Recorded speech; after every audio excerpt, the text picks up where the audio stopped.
Ross and Leandra Riley back here in Sacramento. We're ready now for the men's 400-meter dash. The American record 43.86, 45.71, the Division II mark, and the qualifying standard 47.64.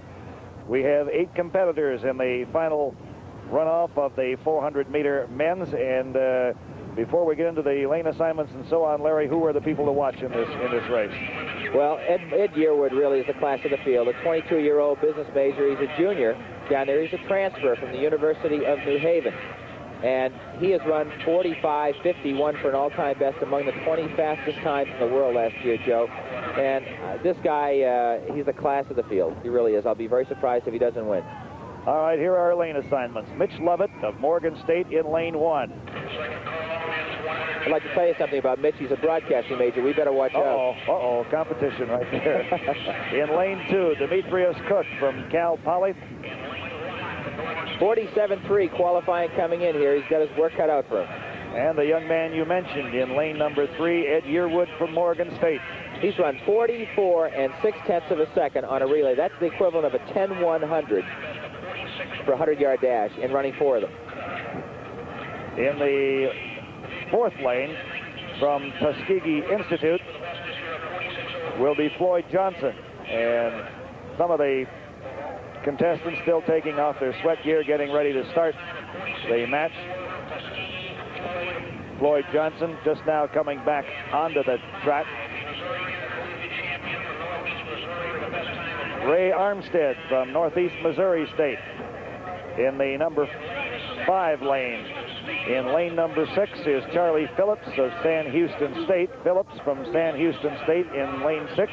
46.89 in his qualifying time. Good time. In lane number 7 is Patrick Croft of Cal Poly. Lifetime best, and he feels he's ready for this. I don't know if he can tackle Yearwood, but he may have a shot for 2nd or 3rd. Jeffrey White, Mount St. Mary's in lane 8. Had a poor qualifying time. I don't know what the story is. He's one of the better runners. He should medal here in the top 3. I don't know if he will, though, off his qualifying time. I did not ever set any mark other than slow in running track, but unfortunately I ran this event, and this is, as far as I'm concerned, Larry, just a long 100-yard dash. This to me is one of the tougher races of the non-long distance races that there is in track and field. When Patty Gray in the 5,000 hurts and dies, she dies for a mile or 2. These guys die for 100 yards. I guess as a distance runner, I have to say that. All right. This is a relaxed sprint, is what I call this event. 400-meter men's competition, Division II NCAA championship. Gun is raised. Uh-oh. Ed Yearwood may have broken from the blocks too soon.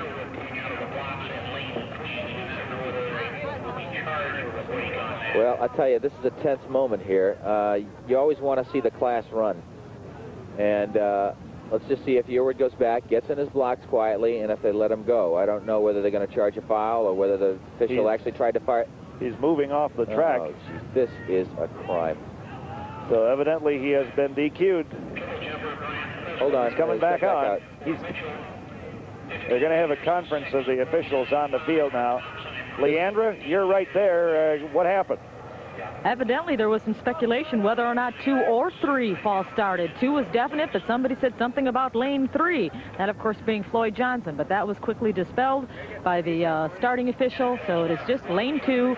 Ed Yearwood has been officially removed from this event. Okay, Yearwood picks up his sweats, and unfortunately, as you say, Larry, you'd like to see the best run, but it certainly opens up the event for the rest of the field. Who do we look for now? Wide open? Well, I don't know. I have to take a look at Floyd Johnson in lane 4 from Tuskegee Institute. I think has gotten new light as a potential champion here. I think it's wide open. There's 3 or 4 people all within about 0.5 of 1 second of each other. So Ed Yearwood, who was the favorite from Morgan State, disqualified for a false start here in the 400-meter men's competition. And we'll keep an eye now on Floyd Johnson. We're down to 7 contestants. They are in the blocks. We had 1 false start. I hate that rule. Jeez, how severe. That's all they're allowed. Is it's like getting shot for a traffic violation. Yeah. We're jumping a red light, huh? All right, the gun is up. They are in ready. We are underway. And with the staggered start, we'll try to pick up a leader for you as soon as we can. Mitch Lovett in lane 1. A tough lane to run from in this track. It's a pretty tight turn. Al Lovett of Morgan State with the burden on him now because of the disqualification of Ed Yearwood for his team. See whether he can do it. In the outside lane, Jeffrey White of Mount St. Mary's holding on. They go to the far turn. They're pretty even around that turn. There's not much of a difference. Mount St. Mary's continuing to hold on. Here comes DEMETRIUS Lovett from Morgan State. Lovett from Morgan State moving up on Jeffrey White. Now we get the, let's see, that's Charlie Phillips from Sam Houston State. Charlie Phillips, I believe, wasn't it? I think it was Jeff White on the outside from Mount St. Mary's that might have it was very close. Taken it down. Jeff White with the lead, and all of a sudden Charlie Phillips from Sam Houston State came on very, very strong.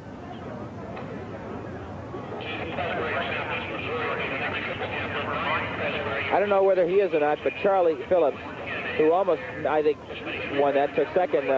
Maybe we can pick it up on the replay. Sure looks like a football player to me out there. That's Jeff White, up on here the outside, on the middle of the track in orange and white, moving up, pumping his arms fiercely, is Charlie Phillips, 46.89 in his trial heat. This is White on the outside and Phillips in the middle in the orange trunks, and it looks at this moment as if Phillips had it, but watch the lean. See whether he held it.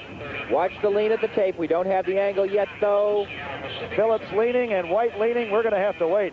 Look too close to call. Well, if he pulls this off, he comes off a third-place finish last year, Jeff White, who was in that photo finish with that man right there, Charlie Phillips from Sam Houston State. All you football coaches take note down to you scouts out there for that muscular development. You might even be able to catch Herschel Walker on a bad day with Herschel. Well, we're still waiting. Jeffrey White or Charlie Phillips?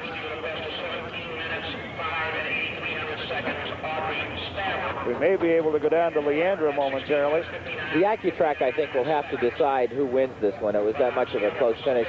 I thought it was just on the lean at the tape. You thought White?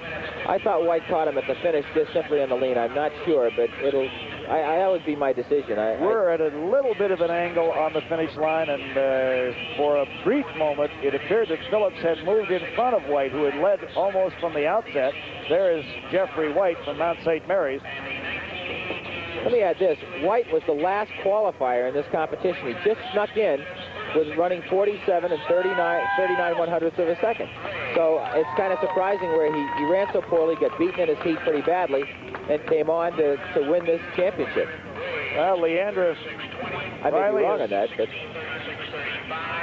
down at the scorers table, and we should have the results momentarily here. And again, they're waiting for the decision. Jeffrey White very anxious. It's got to be tough, Larry, when you win a race or run a race and you don't quite know whether you won it or not. You stand around and wait. Well, frequently you know, I think in your heart, whether you've won it or not. All right, Leandra is down on the track, and she will be getting the results of the 400-meter men's event here in Division II competition. We'll be going to her momentarily, and there are the two right there, Charlie Phillips and Jeffrey White. One of those two young men, one of them has won the 400-meter men's event, and Leandra is over at the table. I don't think she's gotten the decision as yet, as she looks up at us. She does? She's getting it, she says. Okay. The official winner is lane 8. It is Jeffrey White, and I'm looking at this photograph here from the finish line, and it cannot get much closer than that. So it is Jeff White who won from Mount St. Mary's outside lane, lane 8. So Jeff White the winner, and you say it was just about as close as we thought it was, huh, Leandra? All right. Unofficial time on that of 46 seconds flat. So Jeffrey White the winner from Mount St. Mary's, and from Sam Houston State, it was Charlie Phillips in the number 2 spot. We'll have more of NCAA Division II men's competition when we return to Sacramento, California.